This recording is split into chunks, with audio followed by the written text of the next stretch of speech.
अस्सलाम वालेकुम। आज के दिन तीन डेवलपमेंट्स थी, तीन बड़ी न्यूज़ थी। एक जो खबर थी वो ये थी कि इंटरव्यू दिया खान साहब ने। दूसरा जो सबसे इम्पोर्टेंट मौजू था आज के दिन का, जिसका इंतज़ार किया जा रहा था, वो FATF का मौजू था। और तीसरा जो सबसे अच्छी और ज़बरदस्त डेवलपमेंट थी, वो सुप्रीम कोर्ट ने अपना डिटेल फैसला दिया काजी फायज़ ईसा के जो उन्होंने केस किया था अपने रेफरेंस के ख़िलाफ़। तो सबसे पहले तो मैं आप सब लोगों को मुबारकबाद देता हूँ कि पाकिस्तान को ग्रे लिस्ट में रखा गया। पाकिस्तान ने 27 में से 21 पॉइंट्स पे काम किया। बाकी पॉइंट्स के ऊपर उनको टाइम दिया अगला, कि जब मार्च के अंदर दोबारा से वो लोग आएंगे तो उस पर दोबारा से नज़रसानी करेंगे। इंशाल्लाह अगली मीटिंग के अंदर इंशाल्लाह हम लोग FATF से बाहर आ जाएंगे। ये तो बहुत ज़रूरी था। इस समय इंडिया का पूरा ज़ोर था कि किसी तरीके से पाकिस्तान को ब्लैक लिस्ट में डाला जाए, और ये उनकी जो एफ़र्ट्स थी, जो साजिश थी, वो नाकाम हुई। और ग्रे लिस्ट में रहना भी पाकिस्तान के लिए बहुत अच्छी बात है, खुशखबरी है कि हम लोग अभी तक ग्रे लिस्ट में अपने आप को मौजूद रखे हुए हैं, क्योंकि हम लोग प्रोग्रेस दिखा रहे हैं। और उन्होंने तारीफ़ भी की है FATF के अंदर कि पाकिस्तान ने काफ़ी प्रोग्रेस शो कराई है इसके ऊपर। ये एक तरीक़ेकार है जिसके ऊपर वो लोग चलते हुए करते हैं, निकालते हैं किसी को या डालते हैं उस लिस्ट के अंदर, ग्रे लिस्ट में और ब्लैक लिस्ट में और वाइट लिस्ट में।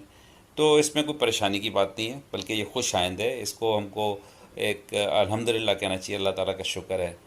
और दूसरा सबसे अहम चीज़ थी खान साहब के इंटरव्यू की। खान साहब ने अपने इंटरव्यू में दो तीन बातें बड़ी इंपॉर्टेंट की। एक बात तो उन्होंने ये की कि जनरल बाजवा को इन लोगों से नहीं मिलना चाहिए, जबकि उनको बिल्कुल क्लियर है ये बात कि हम NRO नहीं देने वाले। तो ये खान साहब ने बड़ी खुल के बात की है, खुल के, बहुत ज़बरदस्त।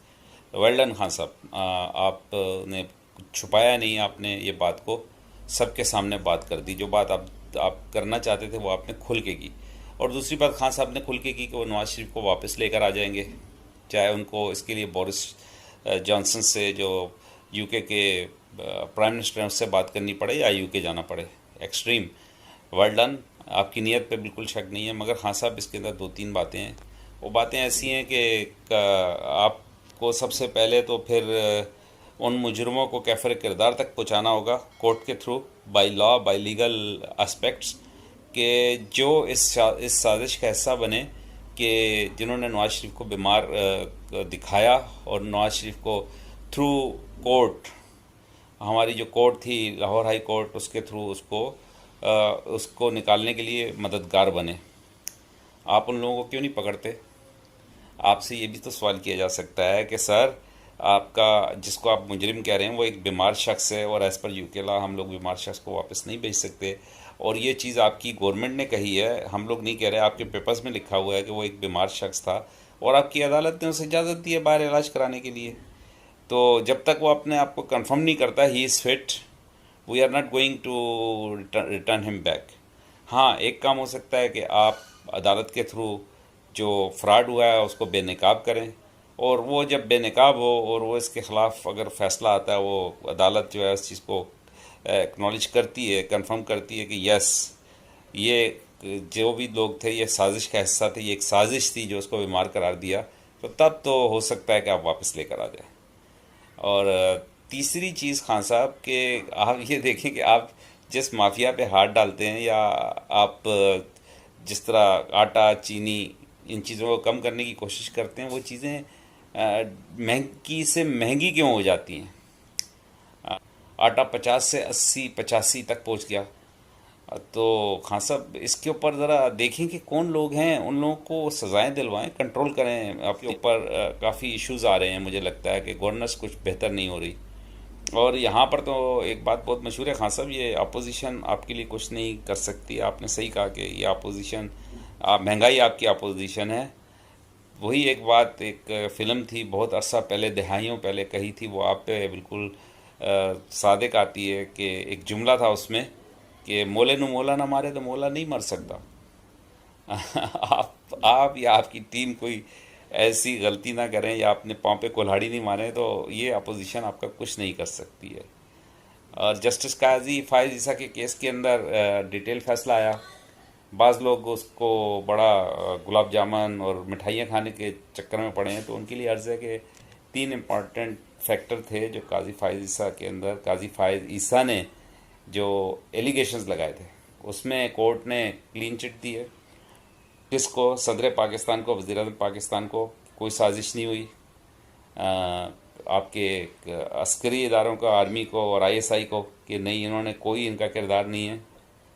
और आपके शहजाद अकबर साहब और एसेट रिकवरी यूनिट के शहजाद अकबर साहब को भी उन्होंने क्लीन किया, उसके मुतालिक कुछ नहीं कहा उसमें, जिसमें सबसे बड़ा एलिगेशन काजी फायज ईसा के केस में लगाया गया था कि इन्होंने एसेट रिकवरी यूनिट ने गैर कानूनी कार्रवाई की है, तो उसके मुतालिक उन्होंने कुछ नहीं कहा। इसका मतलब है कि एसेट रिकवरी यूनिट अब रिकग्नाइज हो गया through the court, through the legal process. और ये बहुत बड़ी एक जिसको बोलते हैं धमाकेदार खबर है उन लोगों के असाब पर, उन लोगों के लिए, कि अब ये एसेट रिकवरी यूनिट जो है इसको गैर कानूनी करार देने की जो कहानी की गई थी वो हुई नहीं। अब ये एसेट रिकवरी यूनिट एक लीगल फ्रेमवर्क में काम कर रहा है।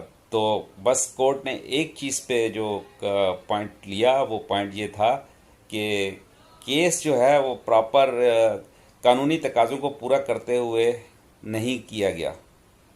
तो कानूनी तकाज़े ऐसे भी हो सकते हैं कि इसके मुतालिक ज़्यादा डिटेल वो बताएंगे, हो सकता है कि वो चैनल्स प्रॉपर एक्सप्लोर नहीं किए, और जिसकी वजह से ये केस जो था प्रॉपर तरीके से आगे जिसको लाना चाहिए था, जो जो कानूनी तकाज़े थे वो पूरे होने चाहिए थे। बस इतनी सी बात थी।